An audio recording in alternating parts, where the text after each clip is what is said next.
It's another beautiful Sunday afternoon. This is Rubbin Minds. Welcome. My name is Ebuka Obuchendo. Thanks a lot for joining us. We're in the month of May, the month where we do expect President Muhammadu Buhari to begin his second term in office on the 29th of this month.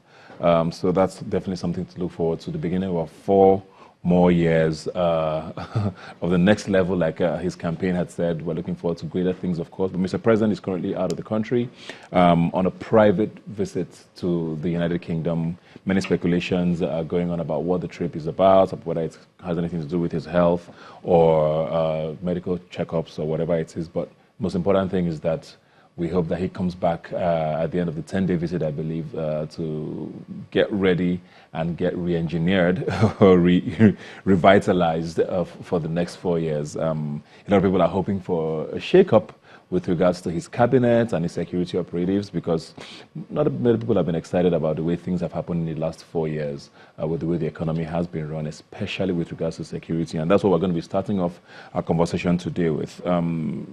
We started the last 4 years with the Northeast being a serious issue, and parts of the Middle Belt as well, with regards to Boko Haram and all of the terror attacks that were going on in those regions.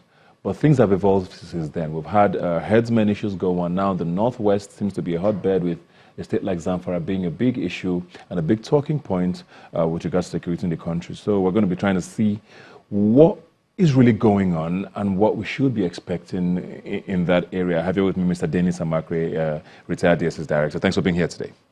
Good afternoon. Yes. Just a few statistics I want to read out here. 25 states have come under the grip of kidnappers from January to April this year alone, with Zamfara having the highest number with 83, followed by Rivers with 74, Katsina 49, Kaduna 23, and Taraba 14. So basically, the acting Inspector General of Police, Muhammad Adamu, said 685 Nigerians have been abducted this year between January and April. That's abducted alone. Yes. The number of those killed is a whole other issue. There's also the ongoing talk about SARS and the high-handedness and the way they're treating young Nigerians. What are we not getting right? Why does it seem like we're not getting things right with regards to security? I think we've approached security in this fire brigade approach, whereby something happens and then we rush down there to take care of it, and then we relax, and then another one happens and we go in there again, because what Nigerian security actually need at this time is a holistic plan, a security plan for the nation, a national security plan, which will take care of all these things that are happening, kidnapping, all kinds of things that are happening. And personally, I feel that the security agencies are very much aware of the causes and the effects of what we are seeing today. A lot of people tend to bring politics into the conversation because, like you said, we believe security operatives and the government know. We've also heard people in government sometimes say things like, oh, we know people who are sponsoring so and so.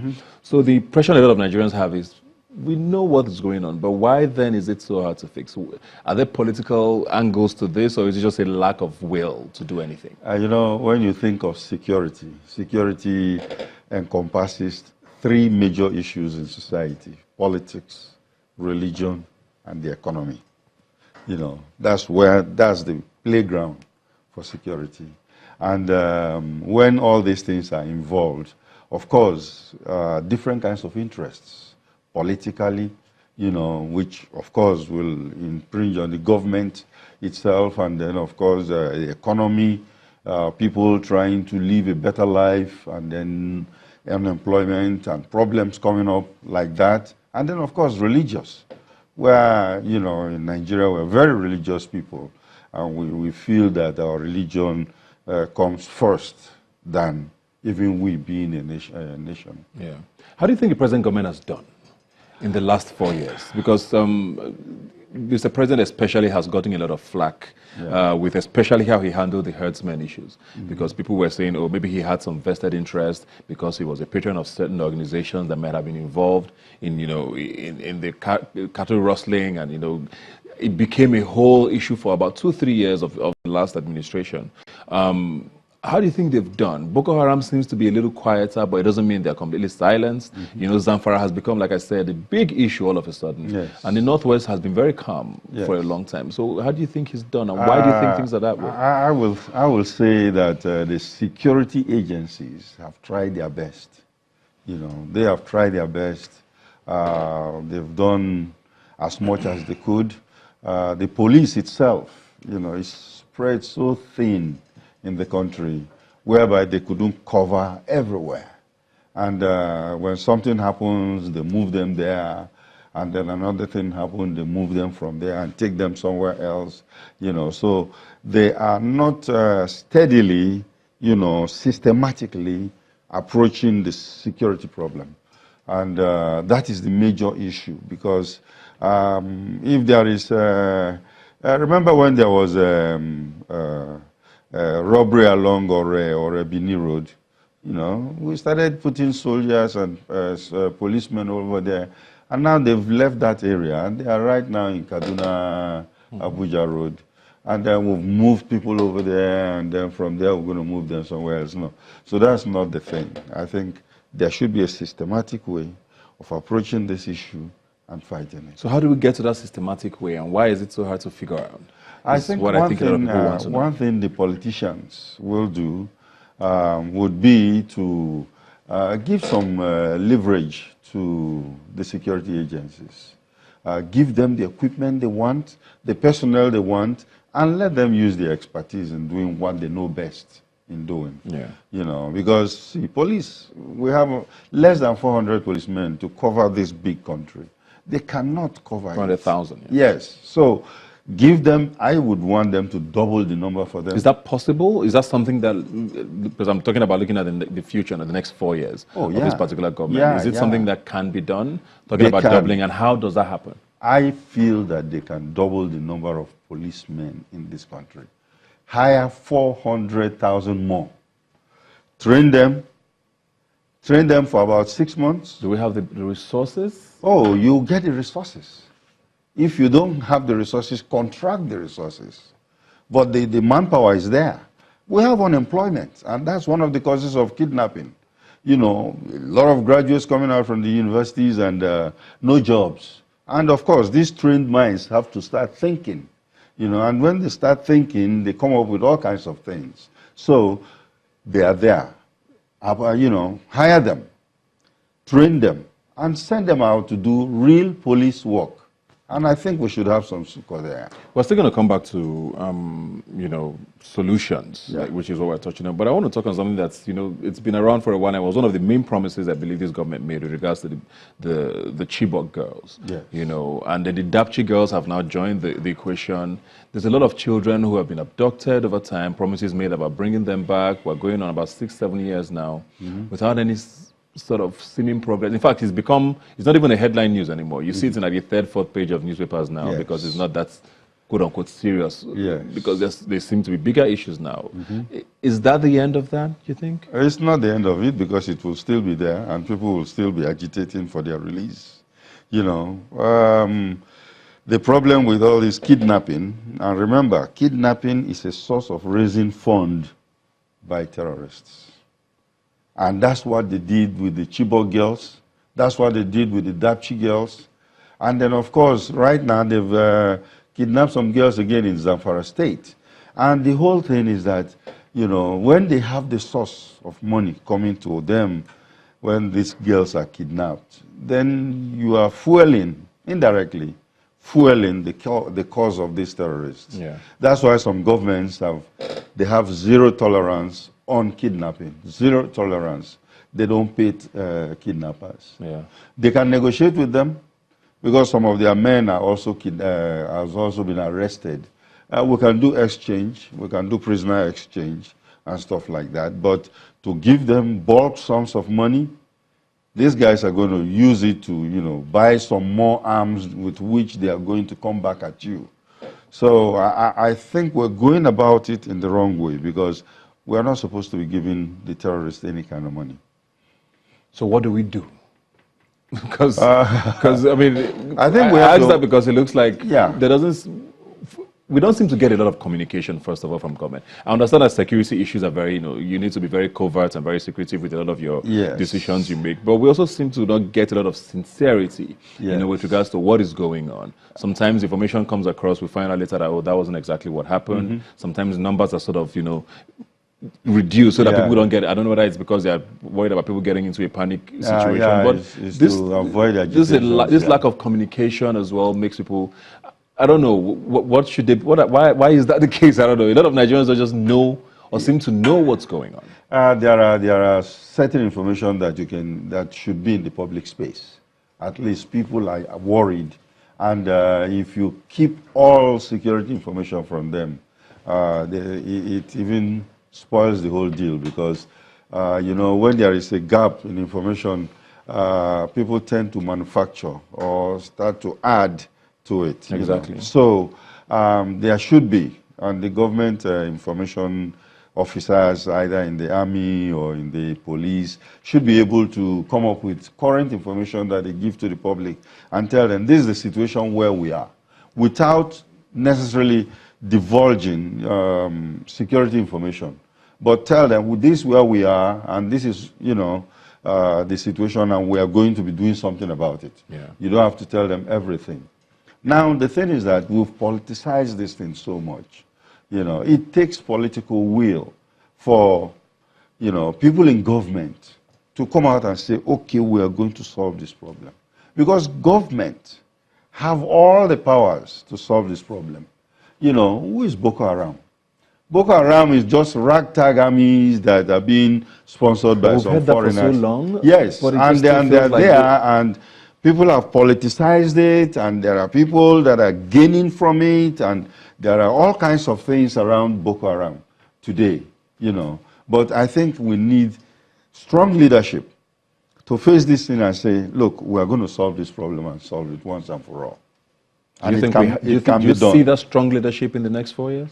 With regards to security? We are coming back. There's a new government coming into place, and we expect with the new vigor and everything, and then a change of the cabinet and stuff like that, we should be able to have some new ideas, on how to handle things. Yeah. Speaking of a lack of communication, now one issue that has gotten more bizarre, I think, by the day has been the Shiite and El Zakzaky issue. We all... Basically, we know what's been happening, or at least what seems to be happening. How do you see a resolution to that issue? Because we've heard that he's been granted bail. Government doesn't seem to say anything at all with regards to the case. We saw some supporters of El Zakzaky the other day going into the National Assembly, getting access. Yes. It was a scary sight to look at because if you can break into one of the strongest arms of government in this country, where else can they get into? Of course. What's going on with that? Well, the Zakzaky case, I think, again, we are playing politics with it because I don't see any reason why we cannot resolve that quickly. If El Zakzaky is supposed to be under house arrest, which he is right now, he's actually not in prison custody, he's not in detention. He's under house arrest somewhere in the private home, where even the commissioner, Minister for Information came out to say that they're spending X amount to feed him. Okay, so if you're keeping him under house arrest, fine. But at the same time, you can also let him go because there are things that in our history that we're supposed to learn from. For instance, Boko Haram, Mohammed Yusuf, he died in police custody and his followers went underground. I pray that this man don't die, in custody. They should allow him go. Government have all the apparatus to monitor him, look, and make sure that he does not go out of hand. So keeping him there and allowing his people to come and protesting and all the rest, I think is giving them undue publicity. What's the fear with granting him bail?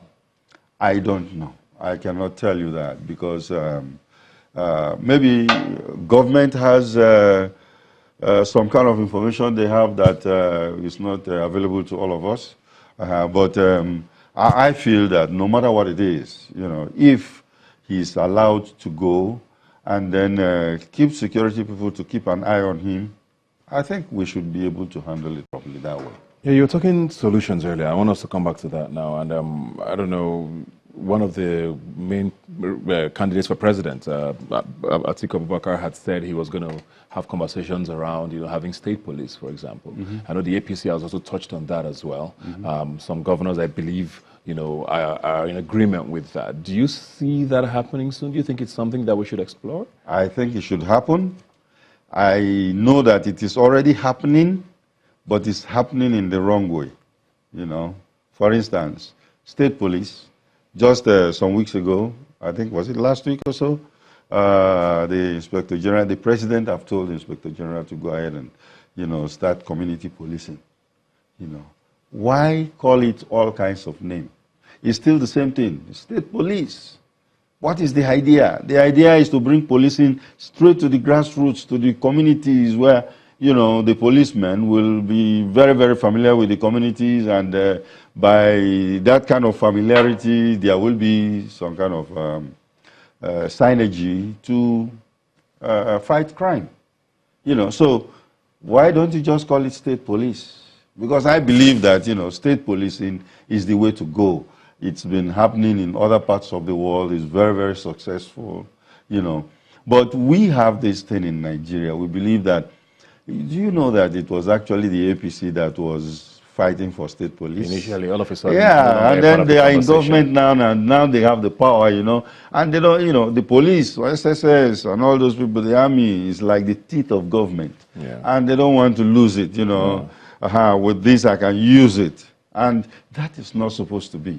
Speaking of teeth now, I think one of the biggest issues I want to round up with now, which I think bothers a lot of Nigerians, 70% of Nigerians are young people, and they are possibly the most affected with this, is the issue of SARS. Yeah. Anybody who's a Nigerian today has seen videos, constantly. It's like on a daily basis now, people either being attacked or shot at for basically just being young. And I don't know, government doesn't seem to want to be very vocal or, have a standpoint in regards to that. We've heard a few speeches here and there, but nothing seems to be resolved. We did hear them talk about trying to reorganize SARS, and they renamed it and all of that. What should be done with SARS? In Nigeria, there is one funny sickness. I call it a sickness, and that is whenever we want to either restructure or redo certain things, we don't break away from the past, and then we try to mend the old one, because when you come to think of SARS or mobile police are supposed to be crowd control only.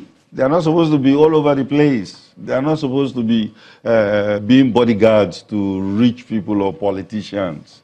They are supposed to crowd control, riot police. That's what they are. That's an idea that we got from Pakistan. Why do you think the government doesn't seem to have the willpower to make a statement about SARS and give a definite decision on SARS? Because they are all involved in mobile police.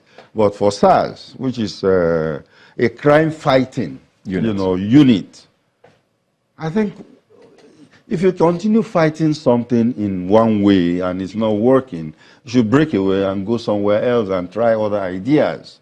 I believe strongly that, if you want a special unit to fight robbery or something like that, form a SWAT team. Form a SWAT team. Special weapons and tactics. Keep them somewhere. Let them be training all the time. When something happens, you call them. They come out. They take care of the problem. They go back in. You don't see them all over the place. It's a very bizarre situation because if you're fighting robbery, I don't know how fighting robbery has anything to do with a young boy on the road. Because with a mobile phone. They are not well briefed. They are not well briefed, and it's really scary. Yes, it's just really sad. Very. That the government doesn't seem to have any solutions to this. The new Inspector General of Police, I think, is a very, very enlightened professional. I think he's going to do something about it. It's taking too long, yes, to be honest. It's something they have to hopefully do. He does. Thank you very much, sir, for being here. Thank you very much. My pleasure. We'll take a quick break now and be right back. Please don't go away.